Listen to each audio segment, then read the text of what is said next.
Estimadas alumnas y estimados alumnos de primer grado de secundaria, nos complace estar con ustedes en esta sesión.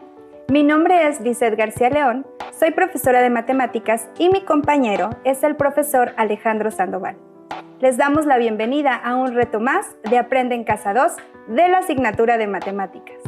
Les agradecemos su atención y les aseguramos que esta sesión, al igual que las anteriores, estará llena de conocimientos y situaciones que consideramos interesantes y que esperamos les ayuden a apropiarse de los aprendizajes claves de la asignatura. Pongan atención para que puedan desarrollar cada una de las reflexiones y actividades propuestas. Así que... ¡iniciamos! En esta clase trabajaremos con problemas de proporcionalidad directa con constante decimal, así como tablas de variación. En efecto, seguiremos confirmando a través del planteamiento de algunas situaciones que la utilidad de las nociones de proporcionalidad directa forma parte de diversos temas de matemáticas y además de nuestra vida cotidiana. Les recomendamos tener su material de trabajo listo. El material que necesitaremos durante el desarrollo de esta sesión será el siguiente: su cuaderno de matemáticas, o también pueden usar hojas reutilizables, regla, lápiz, goma. Y su libro de texto de la asignatura de matemáticas. En caso de que no cuenten con él, recuerden que tienen la opción de consultarlo en la página de la Comisión Nacional de Libros de Texto Gratuitos. En la clase anterior estudiaron problemas de proporcionalidad directa, utilizando una constante con número fraccionario, o también llamada constante fraccionaria, en situaciones que se relacionan con la cantidad de azúcar que consumimos en ciertas bebidas. Ahora ya saben que las fracciones y los decimales están íntimamente ligados y que los números fraccionarios tienen su representación equivalente en números decimales. Esta se obtiene por diversos procedimientos. Uno de ellos es dividir el numerador entre el denominador.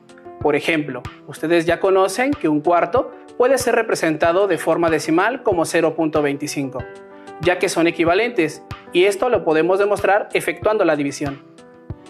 Claro, este procedimiento ya lo revisamos y ahora será útil para resolver problemas de variación proporcional directa con números decimales. Es probable que ante esta situación varias y varios de ustedes se pregunten: ¿cómo podemos completar una tabla de variación utilizando la constante de proporcionalidad con número decimal?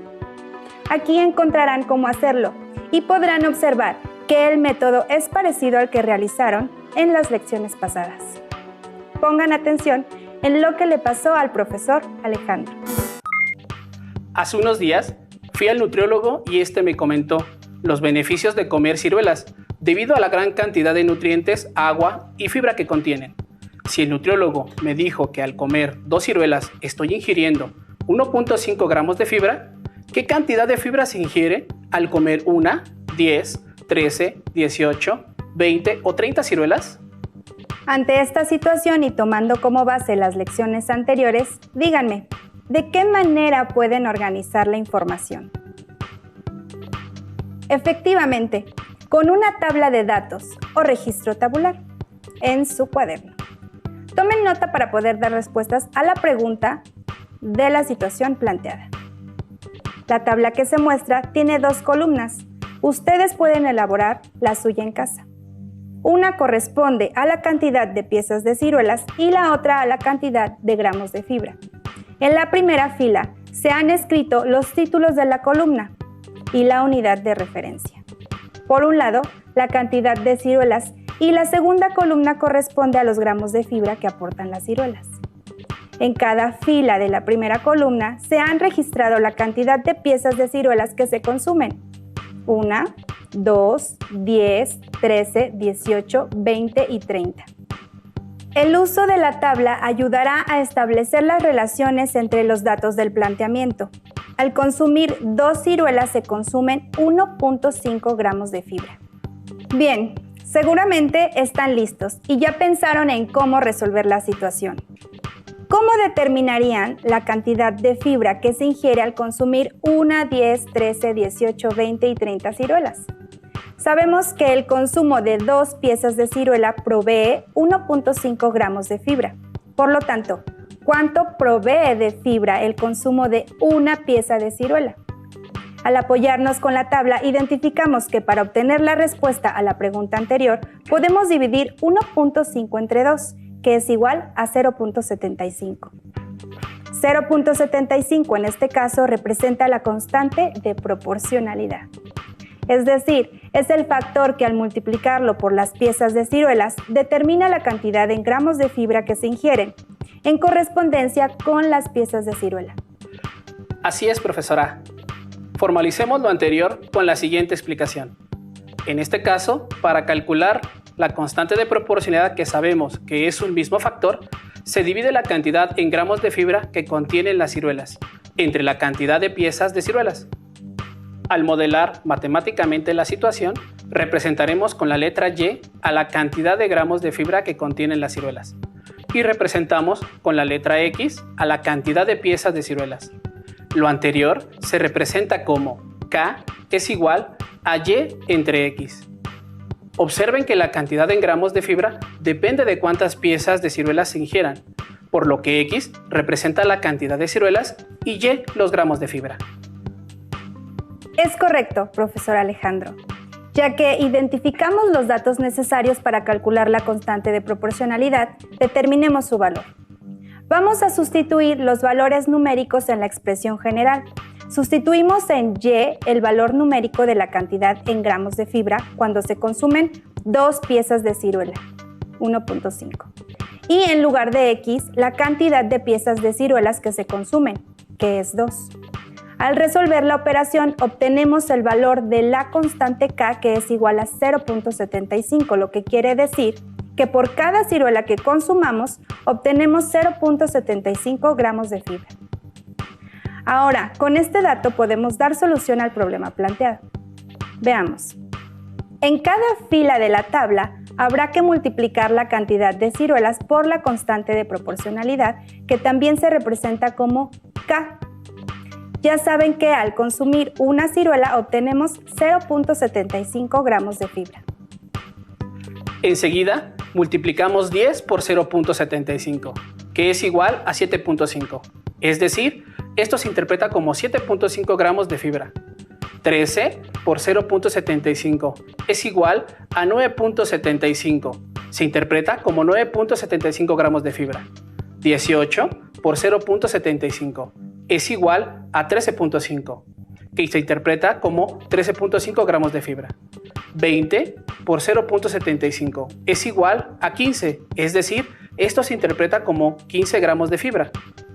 30 por 0.75 es igual a 22.5, que es 22.5 gramos de fibra.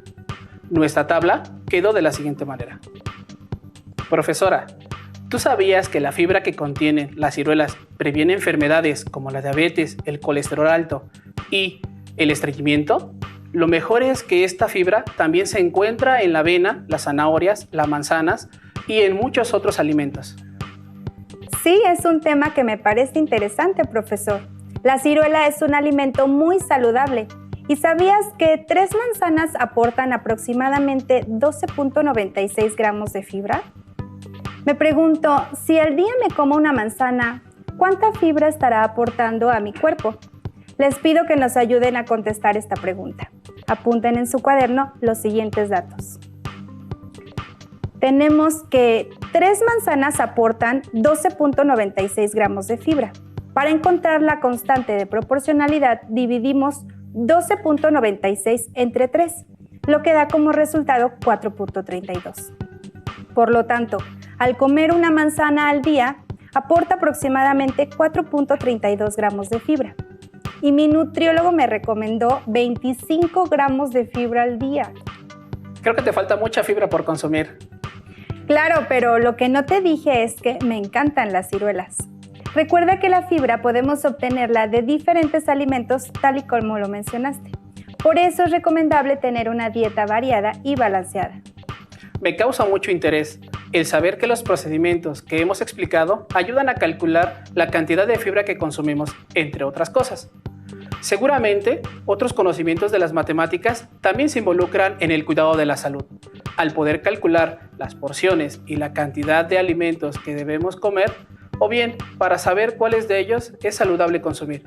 ya que si necesitamos consumir cierta cantidad de chayote, por el tipo de vitamina que aporta, por ejemplo, puede sustituirlo por cierta cantidad de brócoli. Tomen en cuenta que las medidas que trabajamos en los ejemplos anteriores son aproximadas, ya que existen distintos tipos de ciruelas y de manzanas, y cada fruta tiene distinto aporte nutricional. Así que los datos pueden variar. Lo ideal es que visiten a una nutrióloga o a un nutriólogo, si tienen dudas sobre su alimentación.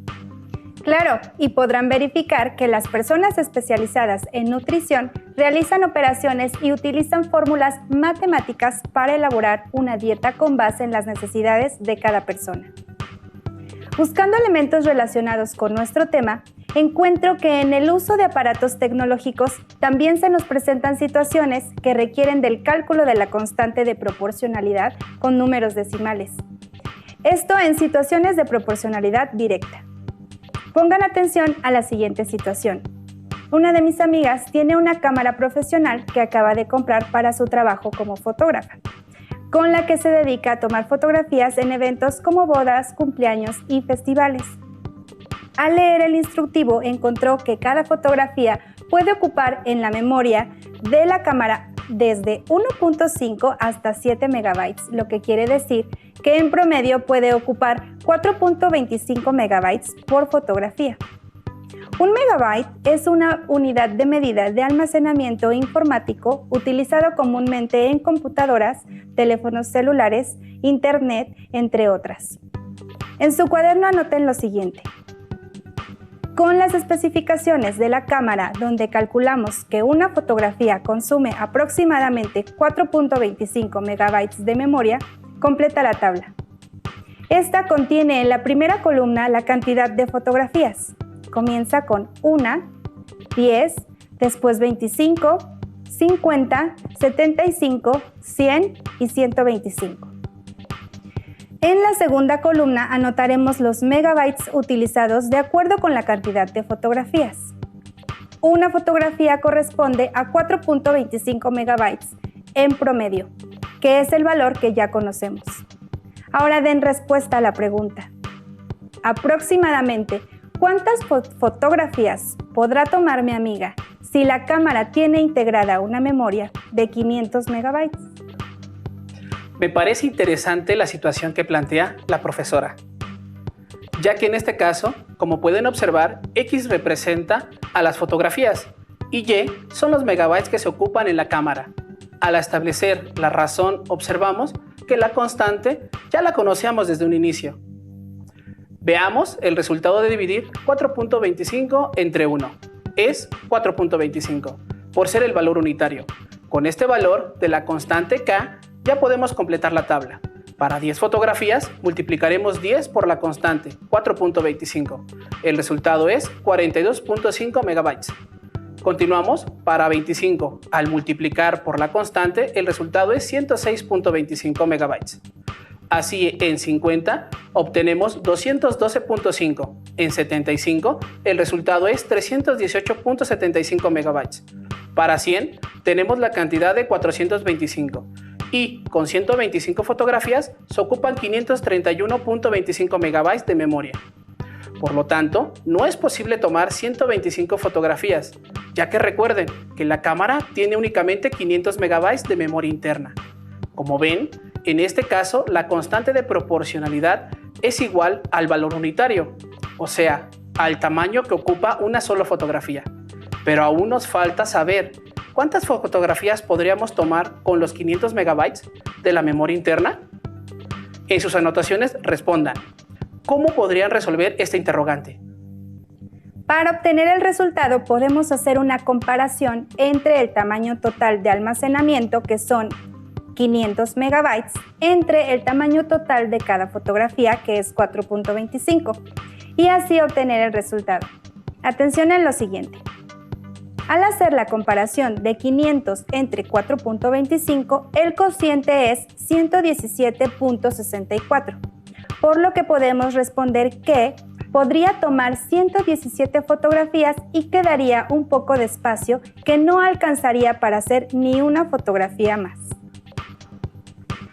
Vaya, es importante que tu amiga conozca este procedimiento, ya que así podrá tener un mejor manejo de la cantidad de fotografías que puede tomar.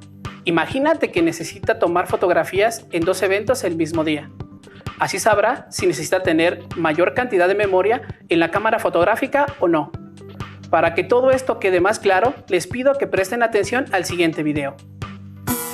El papá de Miguel se encuentra en Estados Unidos y cada semana le envía cantidades distintas de dólares. Si esta semana le envió $20 y al cambiarlos le dieron 428 pesos con 60 centavos, ¿cuánto equivale 1, 5, 25, 50, 100 y 500 dólares a pesos?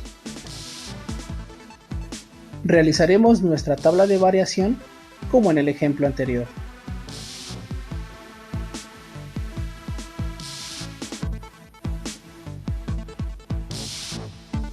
Analicemos un poco para determinar quién es X y quién es Y. Observemos que los pesos dependen de los dólares para conocer su valor, por lo que X son los dólares y Y son los pesos.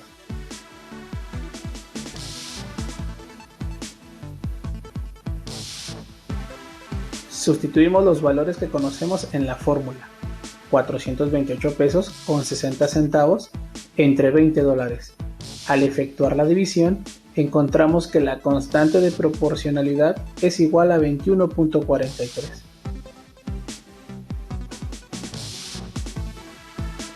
Realicemos el producto de los dólares por la constante de proporcionalidad y así encontraremos la equivalencia en pesos mexicanos.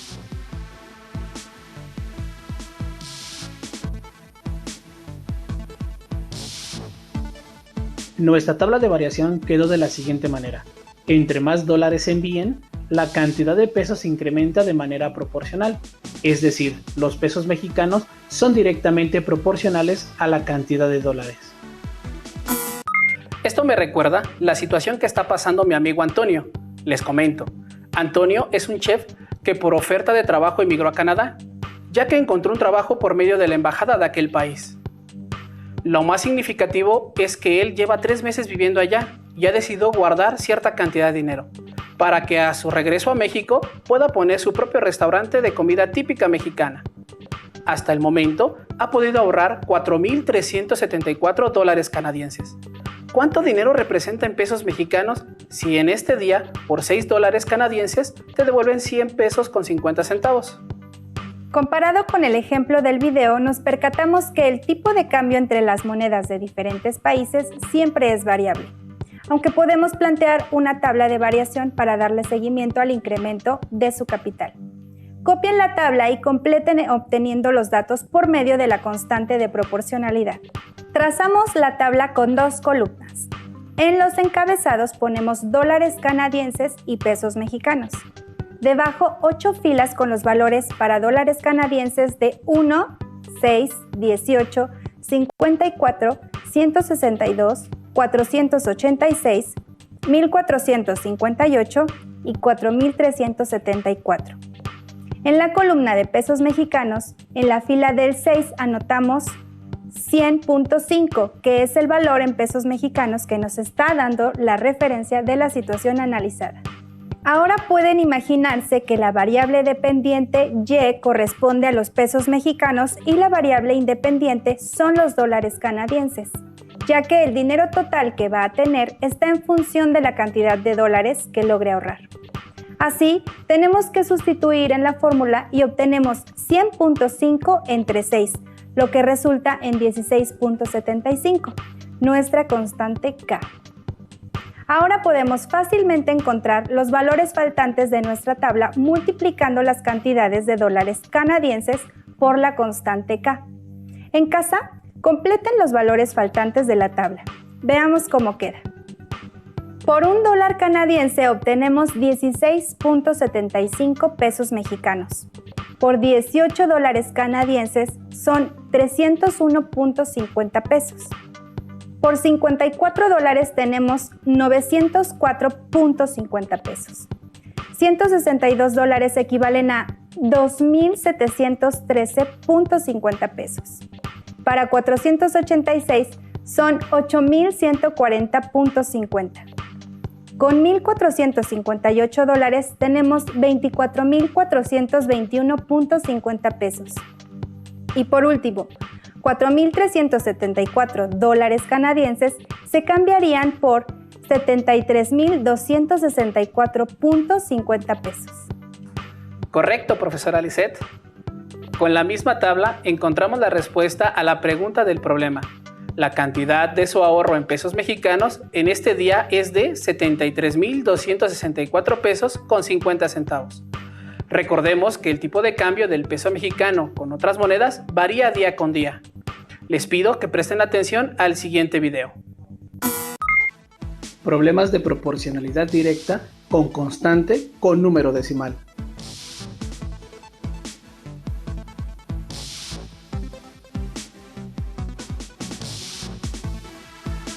Dos de mis amigos y yo tomamos el transporte público desde Hornos a Puerto Marqués y yo decidí pagar el pasaje de todos.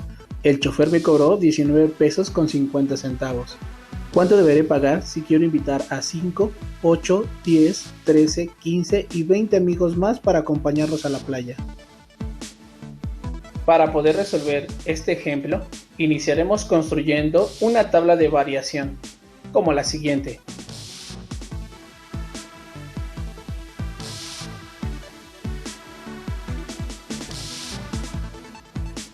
Analizaremos un poco para determinar quién es X y quién es Y. Observemos que el costo depende de cuántas personas se invita a la playa, por lo que X es la cantidad de personas y Y es el costo.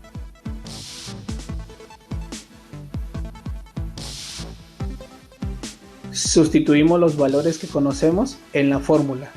19 pesos con 50 centavos entre 3 personas. Al efectuar la división encontramos que la constante de proporcionalidad es igual a 6.50.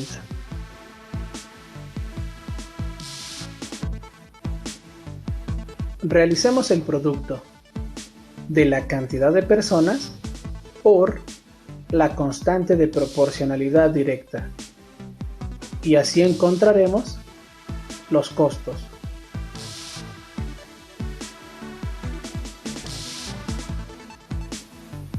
Nuestra tabla de variación quedó de la siguiente manera. Conforme se va incrementando la cantidad de personas, el costo por el servicio se incrementa en la misma proporción, por lo que el costo es directamente proporcional a la cantidad de personas. Muy bien, tomen su cuaderno y hagan los cálculos necesarios para contestar la pregunta, de acuerdo a lo que observaron en el video. ¿Cuánto nos cobrará el chofer si invitamos a 9 personas a Puerto Marqués? Muy bien, podemos encontrar los costos cuando conocemos la constante de proporcionalidad. Como pudieron observar, en los ejemplos anteriores, la proporcionalidad directa está presente en varias situaciones cotidianas y es muy común utilizarla sin que nos demos cuenta, tal y como lo podemos ver en el siguiente ejemplo. Laura entró a trabajar en una tortillería cercana a su casa. Un cliente le pidió que le vendiera 3 kilogramos de tortilla y la encargada le dijo a Laura que le cobrara 37 pesos con 50 centavos. Después de cobrar, Laura se preguntó, ¿qué tendré que hacer para saber cuánto tengo que cobrar por 1, 2, 4 y 5 kilogramos de tortillas? Ya saben qué hacer para ayudarle a Laura. Y al igual que en los ejemplos anteriores, lo primero será construir una tabla de variación, la cual queda de la siguiente manera. En la primera columna, kilogramos de tortilla y en la segunda, precio en pesos. El dato que ya tenemos es que se pagan 37.50 pesos por 3 kilogramos de tortillas. Seguramente ya saben cuál es la variable independiente y la variable dependiente. Correcto, el precio depende de cuántos kilogramos de tortilla se compren, por lo que el precio estará representado por la letra Y los kilogramos de tortilla por la letra X. Como ya lo saben, ahora debemos calcular el cociente del precio entre la cantidad de kilogramos, es decir, 37.5 entre 3, por lo que la constante de proporcionalidad es igual a 12.5. Ahora solo calculamos el producto de la cantidad de kilogramos de las tortillas por la constante de proporcionalidad y así encontramos el precio por cada kilogramo que se quiera comprar. 1 por 12.50 es igual a 12.50. 2 por 12.50 es igual a 25. 4 por 12.50 es igual a 50. Y 5 por 12.50 es igual a 62.50. Muy bien, hemos terminado la tabla y Laura ya sabrá cómo obtener el precio de cada kilogramo de tortillas que le pidan. De 1 kilogramo de tortillas vamos a pagar 12.50 pesos. De 2 kilogramos, 25 pesos. De 3 kilogramos son 37.50 pesos y así sucesivamente. Como lo observaron, la proporcionalidad directa es de gran utilidad, ya que con ella podemos resolver una inmensa cantidad de problemas de distintas situaciones. Ahora que ya trabajamos la constante de proporcionalidad directa con constante decimal en diversos contextos, no se olviden que para encontrarla se obtiene el cociente de la variable dependiente, que está representada por la letra Y, entre la variable independiente, que está representada por la letra X. Revisen en su libro de texto el tema que estudiamos en esta sesión, problemas de proporcionalidad directa, y realicen las actividades que ahí se sugieren. También pueden volver a ver la lección más tarde. ¡Listo! Es todo por ahora. Fue un gusto compartir con ustedes este viaje de conocimientos por el mundo de las matemáticas. No dejen de acompañarnos en la próxima aventura de Aprende en Casa 2. ¡Hasta la próxima!